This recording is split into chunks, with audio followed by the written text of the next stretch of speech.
poor want the rich want some more. They both are unhappy. Life is a bitch, put a ring on that bitch and I'm happily married. The women are real, these niggas is fake, this shit getting scary. She fucking for heels, he live in his car but he rockin' Giuseppe's priorities. I wanna wake hip-hop up, you understand me? Cause hip-hop dead right now. We got to revive hip-hop. So I need all y'all to check out Hip-Hop Revival. This Nino Brown, we the motherfucking business. Hip-Hop Revival, let's get to the money. Arts True Form, what it is. This Nino Brown, we the business. I'm rocking with Arts True Form. You already know what it is. This Miami, Dade County. This the world speaking. We the business.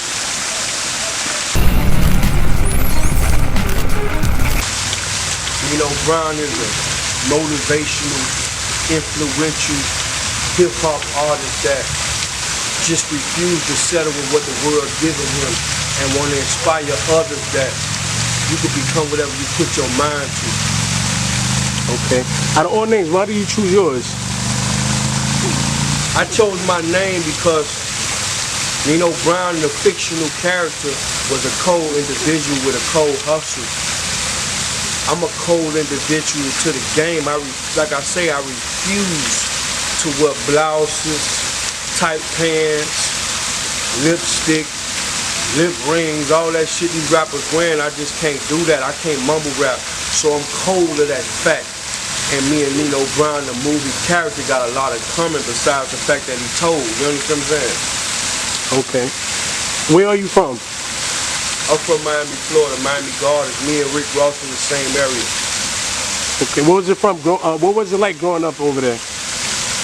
I mean, every ghetto got the same story. You got drug dealers, you got prostitutes, you got murderers, you got robbers. It's tough coming out the hood because your ceiling, your sky turned into a ceiling because everybody else ain't made it. So it's so tough coming from the hood to make it out. That's just a statement in itself. You know what I'm saying? Speak a lot about loyalty. What does loyalty mean to you? Loyalty is rare. You know what I'm saying? You see, I'm from the era where blood make you related, but loyalty make you family. Loyalty is rare.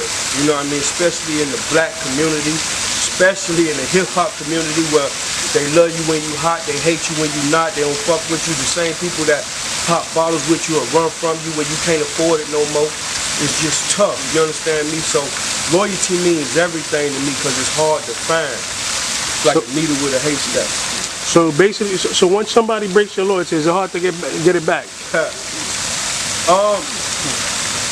Yeah, because I can't trust you no more. I just can't fuck with you. You're not right. You know what I mean? You a bad seed, and a leopard don't change their spots. What's your opinion on the current state of hip hop? What do you think about all the new generation artists? The BET Awards was garbage. I sat there and watched it. I walked out at halftime because it was suck. It was garbage. I'd rather go play goddamn Candy Crush or some shit. I couldn't take it. Sitting there watching all these whack ass rappers get nominated, and I could tell it was a swap out game where if you nominate me and give me this award, I'll show up. And the people that's really winning, like, I'm gonna tell you something. Young Thug, I don't even fuck with him, but Young Thug, Lucci, and all these niggas that you hear every day in the club was never nominated in the BET Hip Hop Awards. And that let me know the current state of hip hop is all about politics, so I don't fuck with it. Okay. You talk a lot about the formula to getting rich. What's your formula? Hustling hard, understanding that nobody owes you nothing, understanding that you could come from here and end up there, understanding that don't let nobody turn your sky into a ceiling. To me, that's what my formula is, just being the first person to get up and the last person to sleep. While everybody's sleeping, you understand me, the early bird get the first worm. So I'm up when the chickens croak. That's my formula. Just get to the money, man. Hanging with people that look more like my future rather than my past. Okay. What advice do you give artists trying to make more than just a music income? That's the way you're gonna get rich. See, I studied Dame Dash, Jay-Z. I studied Rick Ross. I'm looking at Khaled's situation nowadays. I'm looking at everybody that's in the game that's winning and realizing Dr. Dre didn't get rich off hip-hop. He didn't get wealthy off hip-hop. He got rich off hip-hop, but he got wealthy off beats by Drake. Diddy didn't get wealthy off Bad Boy. He got rich off Bad Boy, but he got wealthy off Ciroc. Floyd Mayweather get rich off memorabilia. You understand me? You gotta understand that you gotta become a brand, and you gotta brand yourself and sell that shit and own your own rights. Don't sign your life away. You know what I mean? Facts. How do you fight laziness and procrastination? That's easy. I know the feeling of being broke. I know the feeling of sleeping on the air mattress with the air running out the motherfucker. I know the feeling of waking up with bed bugs. I still got a bed bug bite from when I used to stay in the projects. You understand me? I don't want to go back there. You understand me? I remember that. I remember rats running around, and I'm thinking that's some other shit when I was a baby. I don't want to go back there. So that's how you fight procrastination and all that. You got to understand that only you can make it happen. Sacrifice comes before success in the dictionary. You understand me? You gotta sacrifice. When it comes to accomplishing your goals, what's the steps you take? The first thing I do is I tell myself I'm gonna do it. The second thing I do is tell myself I don't care how long it's gonna take for me to do it. The third thing I do is do it. You understand me? I go get it out the mud. I don't care how long it takes. One of my goals being in, and I'm a real dude, so I'm gonna tell you the truth. I was in jail, and the only way out of Miami was Khaled and Ross. I told myself I was gonna sign with DJ Khaled. I signed with DJ Khaled. When I got with DJ Khaled, I realized the dude wasn't real, so I had to dismember myself from DJ Khaled. I am appreciative of what DJ Khaled did for me as an artist, but I do not respect people that don't do nothing for their people. So, like I say, I put it in my mind to sign with him. Now my mind is, like, when I was with Khaled, Ace Hood was the biggest artist on DJ Khaled label. Now I'm richer than Ace Hood. You understand what I'm saying? I got 3-4 houses. You understand me? 3-4 mansions with elevators in them and all type of shit. So it's just goals I set because I believe in the Bible, and the Bible say the last shall be first and the first shall be last. So I was last, bro. And they drunk champagne while I would have water at my table. They ate caviar while I was starving. So now it's my turn. Everybody get a turn. We're always speaking about the Kardashian curse. Do you think it's real? The Kardashian curse is definitely real. The problem with the Kardashians, and I like to call them Kardashians, is these dudes that's successful. They ain't real like me and you. They ain't real like me, him, and him. They get rich, they get a bad bitch, and they forgot how they got the bad bitch. So what they do is they start living for their broad, trying to be, please their broad, but these broads can't be pleased because they're a brand that's trying to build up off media. So how you gonna please a broad with, just being up under them and changing your whole look just to accommodate them when you just being used?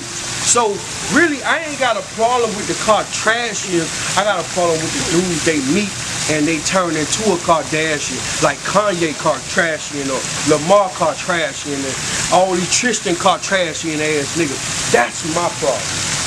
There's no relationship. You have no relationship with DJ Khaled right now as far as for him not being real. DJ Khaled ain't real. DJ Khaled to me is the same person as Kim Kardashian. You know what I mean? When I say that, I mean this. Let me speak on the good parts of DJ Khaled before I go to the bad, because the bad kind of outweigh the good. DJ Khaled is a good hustler. DJ Khaled is a politician. DJ Khaled made it. First of all, in an Arab making it in the black community is tough. Spanish and black, they get a pass.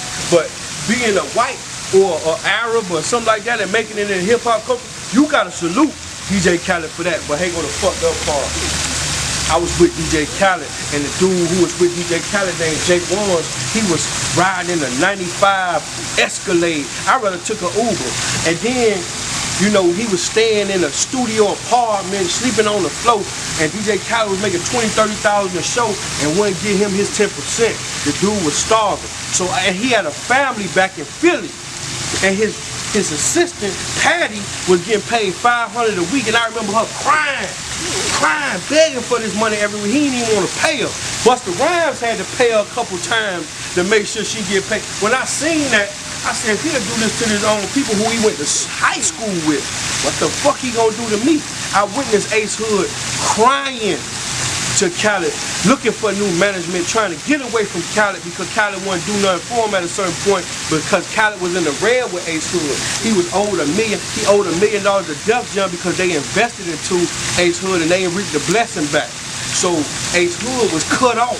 So he was looking for new management, and I remember him crying to Khaled like, look man, I need $5 grand, they finna kick me out my crib. Khaled said, I ain't got it. When I seen that part, I realized that I can't fuck with a dude like that. I gotta hurry up and get it popping where I can get missing. I didn't end on no bad terms. I just realized what it is, and me being a real dude, I wanted the world to know that everything ain't what it seems. That's all. I ain't trying to bash nobody, but the dude got a family. You understand me? But I stand for what's real because you might be an artist and you trying to get yourself in the dope and then you don't realize the game these guys play. These guys play a dirty game, bro, and you will be thinking it's finna get happening for you because you round them, but you will be 40, 50 years old later and you ain't got no money put up because you thought it was gonna happen for you. They lied to you. So what's the current situation, if any, with you and Trick Daddy? I ain't got no problem with Trick Daddy. I like that Trick Daddy did that to me because the thing is, Trick Daddy did that to Rick Ross back in 2005 when Rick Ross first came out. He stuck the CO picture out there and said Rick Ross was a CO. That stuck with Rick Ross for the rest of his career. My thing with rappers is this. Me and Trick Daddy all right, by the way, right now. That might not be tomorrow though. I might wake up and feel like we ain't all right no more.